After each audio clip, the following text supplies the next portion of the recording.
Praise the lord. ప్రభు అయిన యేసుక్రీస్తు ప్రశస్తమైన నామములో ఈ కార్యక్రమాలు వీక్షిస్తున్న మీ అందరికీ ప్రేమపూర్వకమైన వందనాలు తెలియజేస్తున్నాం. ఈ ఉదయ కాలము మత్తయి సువార్త 11వ అధ్యాయము 12వ వచనాన్ని చదువుతున్నాం. బాప్టిజం ఇచ్చు యోహాను దినములలో మొదలుకొని ఇప్పటి వరకు పరలోక రాజ్యము బలాత్కారములతో దానిని నిండి ఉన్నదని వాక్యము తెలియజేస్తున్న మాటలు. ఈ వాక్యములో మనం గమనించినట్లయితే పరలోక రాజ్యము బలాత్కారముగా పట్టబడుచున్నది, బలాత్కారులు దానిని నైక్రమము చేయుచున్నారు. ఇక్కడ గమనించాలి, దేవుని రాజ్యము ఆక్రమించేది కాదు. ఇది భూమి మీద ఉండగానే వాక్యం బలవంతం చేస్తుంటుంది. నీ మనసు మార్చుకో, నీ ఆలోచన మార్చుకో, నీ తలంపులు మార్చుకో. ఎందుకంటే మీరు దేవుని స్వరూపమునందు పుట్టినవారు, దేవుని స్వరూపమందు పుట్టినవారు అని చెప్పి, ఎందుకనంటే దేవుని రాజ్య వారసులుగా ఉండటానికి వారిని దేవుడు ప్రేరేపణ కలుగు చేస్తున్నారు.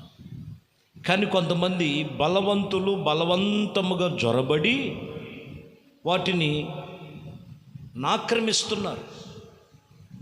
వాటిని ఆక్రమించటానికి ఈ లోకములో ఉన్నది కాదండి. దేవుడి రాజ్యము ఈ లోక సంబంధమైంది కాదు. బైబిల్ చెప్తున్న మాట అది.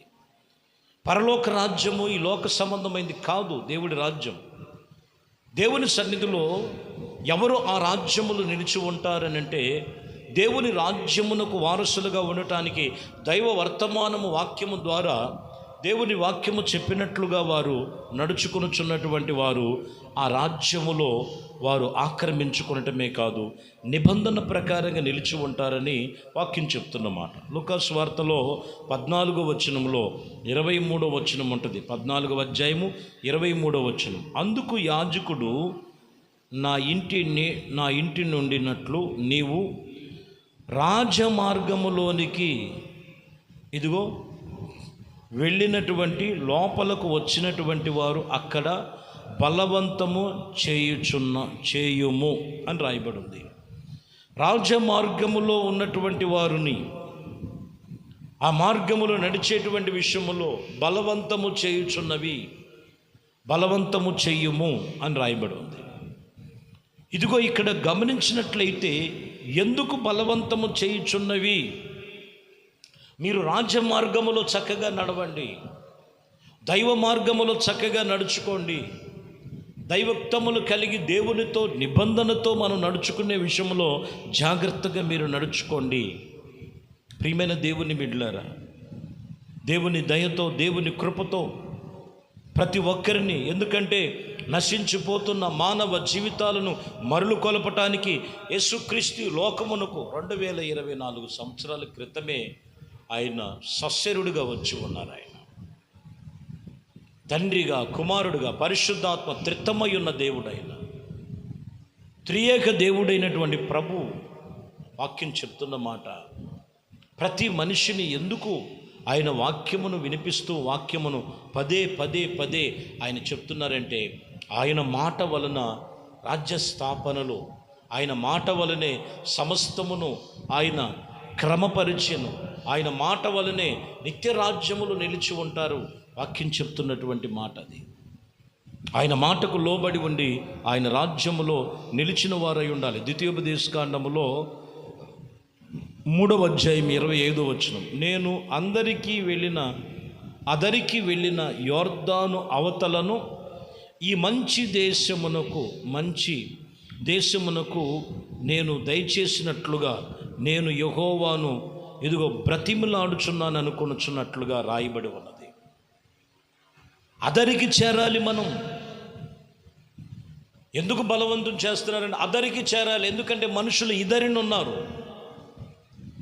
ఇదరిన అంటే లోకమనే, పాపమనే, బలహీనతలు, వ్యసనాలు, నానా విధమైనటువంటి శాపాలతో కూడి ఉన్నవి. ప్రతి ఒక్కరూ అదరికి చేరాలి. అక్కడ మంచి దేశముగా ఉన్నది. ఇదిగో లెబానోను చూసినట్లు దయచేయమని నేను యెహోవాను బ్రతిమలాడుకున్నాను అని రాయబడు. ఇక్కడ వాక్యము చెబుతున్నటువంటి మాటలో అదరికి చేర్చినట్లుగా, అంటే ఎందుకు బలవంతం చేస్తున్నాడంటే, మీరు ఉన్న చోటు నాశనకరమైన గుంట, మీరు ఉన్న చోటు జిగటగల దొంగ ఊబి, మీరు ఉన్న చోటు ఇదిగో మనిషిని పతనము చేసి పాడు చేసేవి, ఆ చోటు నుంచి అదరికి మీరు చేరాలి, అదరికి చేరేవారుగా ఉండాలని వాక్యం చెప్తున్న మాట. మత్తయి సువార్తలోనే దేవుడు మాటలు మనం గమనించినట్లయితే 14వ అధ్యాయం 22వ వచనం, వెంటనే ఆ జన సమూహమును తాను పంపివేసినంతటిలో తన శిష్యులను దోణి ఎక్కి తన కంటే ముందుగా అదరికి వెళ్ళమని ఆయన వారిని ఏం చేశారంటే బలవంతము చేశాడు. ఎందుకు బలవంతం చేశాడు? ఇక్కడ ఉండొద్దు, అదరికి వెళ్ళాల్సిందే, నాకన్నా ముందుగా మీరు వెళ్ళాలి. కొన్నిసార్లు బలవంతం చేస్తుంటాడు ప్రభు. ఎందుకంటే ఆ చోటులో కొన్ని చీకట్లు పొంచి ఉంటాయి, బలహీనతలు పొంచి ఉంటాయి, నానా విధమైనటువంటి పరిస్థితులు పొంచి ఉంటాయి. అందుకని అదరికి వెళ్ళాలి, నువ్వు అదరికి వెళ్ళాలి. బలవంతము చేశావు. దేవుడు వాక్యము చెప్తున్న మాట సంఖ్యాకాండములోనే 32వ అధ్యాయం 5వ వచనం, కాబట్టి మా ఎడల నీకున్న కటాక్షము కలిగిన ఎడల మేమును యొర్దాను అదరికి దాటక నీ దాసులమైన మాకు ఈ దేశమును స్వాస్థ్యముగా ఇమ్మనగా. యొర్దాను అవతలకి వెళ్తేనే, అవతలకి వెళతానికి పొంగి పొరులుతుంది యొర్దాను, ఆ ప్రవాహము నది. ఆ ప్రవాహాన్ని చూసి భయపడ్డారు. కానీ దేవుడు చెప్పిన మాట ఏంటంటే, ముందుగా ఒక అడుగే, ఆ తర్వాత మిగతాయన్నీ కూడా ఆయన నడిపిస్తానని చెప్పారు. ఏదైనప్పటికీ నువ్వు అదరికి వెళ్ళాలి, అదరికి చేరాలి. అదరికి చేరటానికి ఎందుకు బలవంతం చేస్తున్నారంటే, అక్కడ నీకు మంచి దేశముగా, అక్కడ నీకు క్షేమకరముగా, అక్కడ నీకు పాలు తేళ్లు ప్రవహించు దేశముగా, అక్కడ నీకు రక్షణ దుర్గముగా, ప్రాకారము కలిగిన పట్టణముగా అక్కడ నీకు ఉన్నదని దేవుడు అందుకనే కొన్నిసార్లు బలవంతము చేసినట్లుగా కనపడుతున్నట్లుగా మీరు చూస్తారు. ఎందుకనంటే లోకములో ఉన్నట్లుగా చేరక, లోకములో పాపులలో చేరక, లోకములో వ్యసనాల్లో చేరక, లోకములో అంధకారమైనటువంటి పరిస్థితుల మధ్యలో చేరక, క్రీస్తు కొరకు మీరు దేవుని దాసులుగా మీరు నిబంధన గలవారై ఉండమని లేఖనాలు ఇక్కడ తెలియచేస్తున్న మాట అదే. చూడండి, ఫిలిప్పీలకు రాసిన పత్రికలో 3వ అధ్యాయం 13వ వచనం, సహోదరులారా నేను ఇదివరకే పట్టుకొని ఉన్నానని తలంచుకొనక, అయితే ఒకటి చెప్పుచున్నాను, వెనుకున్నది మరిచి ముందున్న వాటి కొరకు వేగిలి పడుచున్నాను. ఏం కలిగి ఉన్నాడంట?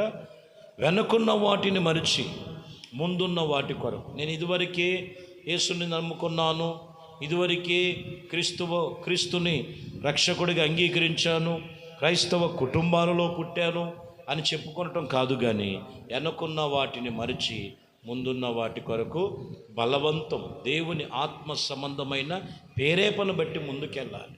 లేకపోతే బలవంతం చేసి వెనక్కి లాగుతుంటాయి, వ్యసనాల్లోనికి లాగుతుంటాయి. చాలామంది కూడా ఒక్కసారే కదా ఏమైందిలే, కొత్త సినిమా అంటే చూద్దాములే అని కొంతమంది, కొద్దిగే కదా ఒక పెగ్గే కదా అని కొంతమంది, ఒక్కసారే కదా చిన్న ఆటే కదా పండగ టైంలో అని చెప్పి ఇలాగ మనం చూసినట్లయితే మనిషి వ్యసనానికి బలహీనతగా బానిసైపోవటానికి కారణం ఏంటంటే దేవుళ్ళు నడవనివ్వకోకుండా బలవంతంగా వెనక్కి లాగేవి కొన్ని ఉన్నాయి.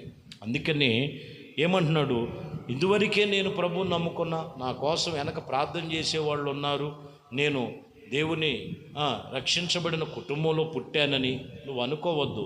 వెనకున్న వాటిని మరిచి ముందున్న వాటి కొరకు నువ్వు ఏగిలి పడినట్లయితే దేవుని వాక్యం చెప్తున్న మాట, అక్కడ నీవు బ్రతుకుతావు.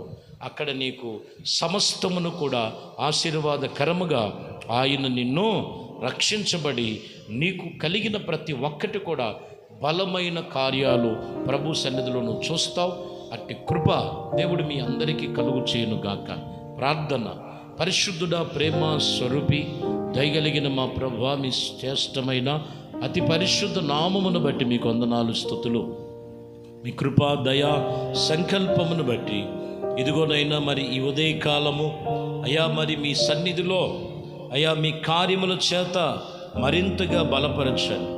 దేవుని రాజ్య సువార్త ప్రకటన చేస్తూ ఉండగా ఏ ఒక్కరు కూడా రాజ్య సువార్తను తోసివేయక వెనుకున్న వాటిని మరిచి ముందున్న వాటి కొరకు ఏగిలి పడేవారుగా, క్రీస్తు కొరకు ఇదిగోనైనా ఆత్మ సంబంధులుగా మీ దేవుని కృపలో ఆత్మీయ జీవితంలో నడిపించబడినట్లుగా ప్రతి ఒక్కరిని కూడా మీరు దర్శించి దీవించి ఈ ఉదయమే వాక్యము చేత మరింతగా బలపరచమని యేసుక్రీస్తు నామములో ప్రార్థించి వేడుకొనుచున్నాము తండ్రి. ఆమేన్. ప్రభు మిమ్మల్ని దీవించి ఆశీర్వదించునుగాక.